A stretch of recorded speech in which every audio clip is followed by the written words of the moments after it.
Så er vi her i København søndag, den 1.6. Og du har været med på et business-seminar her, der har taget 2 dage. Har du lært noget? Jeg har lært rigtig, rigtig meget.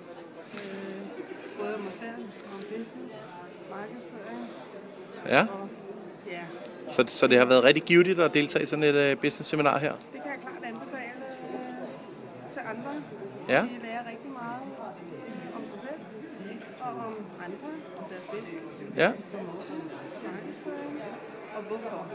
Nu har du jo selv business, og er det noget, du kan bruge i relation til din egen business? Jeg kan bruge alt, hvad jeg har lært her, og meget mere. Så det er noget, du kan anbefale andre at gøre? Det er helt klart noget, jeg kan anbefale andre at gøre. Personrelationer også.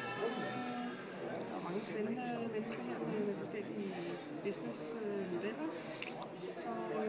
Så ved at deltage på sådan en weekend, så får man også mødt en masse nye mennesker med relationer, som man kan bruge også? I allerhøjeste grad. Ja. Tak for det.